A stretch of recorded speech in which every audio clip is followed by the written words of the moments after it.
सभी को नमस्कार। आज हम मिलकर एक बहुत ही खूबसूरत यात्रा पर चलने वाले हैं। ये यात्रा शब्दों की है, भावनाओं की है। एक ऐसी यात्रा जो हमें देशभक्ति के असली मतलब तक ले जाएगी। जी हाँ, आज हम गया प्रसाद शुक्ल सनेही जी की एक अमर रचना स्वदेश को समझने की कोशिश करेंगे। तो चलिए देखते हैं कि इस सफर में हम क्या-क्या जानेंगे।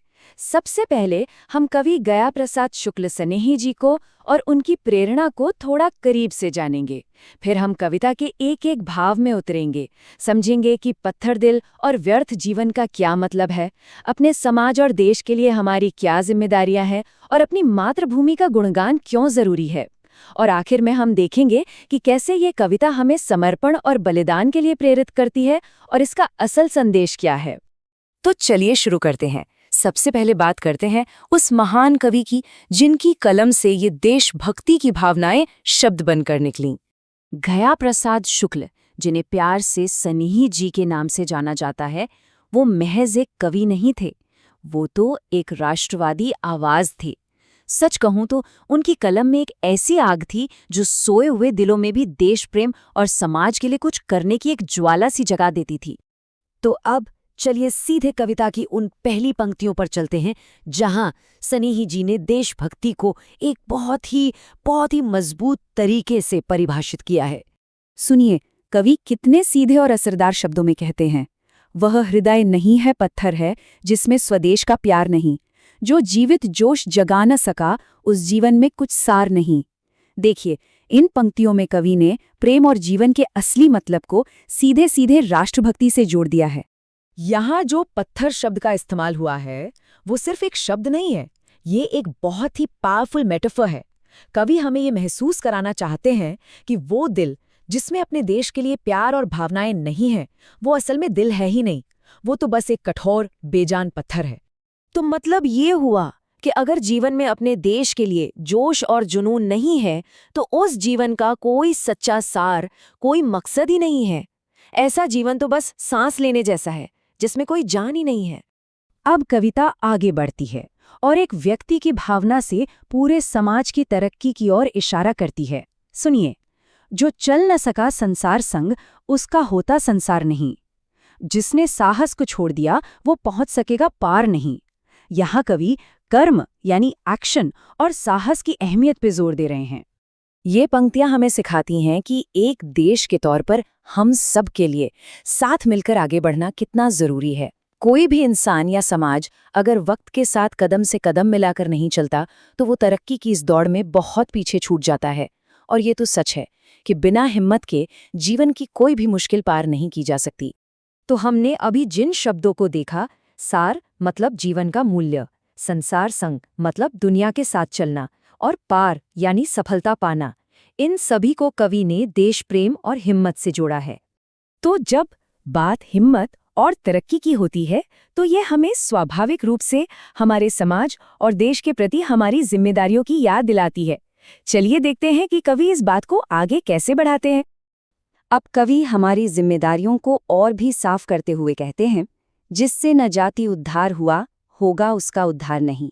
जो भरा नहीं है भावों से, बहती जिसमें रसधार नहीं, वह हृदय नहीं है, पत्थर है, जिसमें स्वदेश का प्यार नहीं। यहाँ ये जो शब्द है रसधार, इसका मतलब सिर्फ भावनाएं नहीं है, इसका मतलब है संवेदना, करुणा और देश के लिए प्यार का एक लगातार बहता हुआ झरना। कवि का संदेश बिल्कुल साफ है, हमारा असली इंसान होना इसी रसधार पर टिका है। अगर हम अपने समाज की भलाई नहीं कर सकते, तो हमारे अपने जीवन का भी कोई अर्थ नहीं है। अच्छा, जिम्मेदारियों की बात करने के बाद अब देखिए कविता का रुख कैसे बदलता है। अब ये हमें आभार और कृतज्ञता की ओर ले जाती है, अपनी उस प्यारी धरती माँ के प्रति जिसने हमें सब कुछ दिया है। जरा इन पंक्तियों की गहराई को महसूस कीजिए।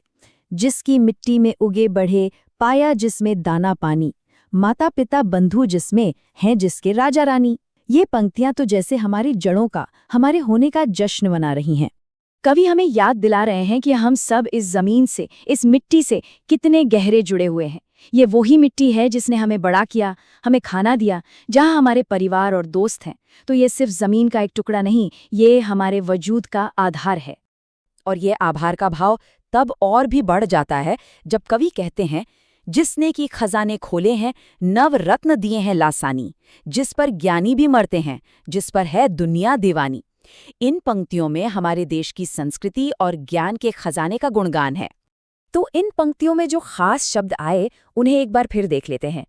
उद्धार यानी भलाई, रसधार यानी भावनाओं का बहाव, लासानी मतलब बेजोड़, जिसके जैसा कोई और न हो, और दीवानी मतलब मोहित होना। और अब हम कविता के उस शिखर पर पहुंचते हैं जहां आभार का ये भाव समर्पण और बलिदान के एक जोरदार आह्वान में बदल जाता है। कवि एक जलता हुआ सवाल पूछते हैं, है काल दीप जलता हर दम, जल जाना है परवानों को, सब कुछ है अपने हाथों में, क्या तोप नहीं तलवार नहीं। ये पंक्तियां सीधे सीधे देश के लिए मर मिटने का बुलावा है। यहाँ पर परवाने का जो रूपक है वो सच में कमाल का है। देखिए, जैसे एक परवाना या पतंगा दिए की लौ के प्यार में बिना कुछ सोचे समझे खुद को जला देता है, ठीक वैसे ही कवि कहते हैं कि एक सच्चे देश प्रेमी के अंदर भी अपने देश के लिए सब कुछ न्योछावर कर देने का वही जुनून होना चाहिए। तो स्नेही जी की इस दिल को छू लेने वाली कविता की यात्रा के बाद हमारे लिए इसमें से सीखने वाली मुख्य बात क्या है? इसका असली संदेश क्या है? ये कविता हम सबको सोचने पर मजबूर करती है कि असल में हमारे लिए अपने देश से प्यार करने का मतलब क्या है। और शायद सबसे ज़रूरी सवाल ये है कि हम इस प्यार को अपनी रोज़मर्रा की ज़िंदगी में, अपने कामों में कैसे दिखा सकते हैं। क्योंकि देशभक्ति सिर्फ एक एहसास नहीं है, ये एक जिम्मेदारी है। और ये हमारे छोटे छोटे कदम ही हैं जो मिलकर एक महान और मजबूत राष्ट्र बनाते हैं।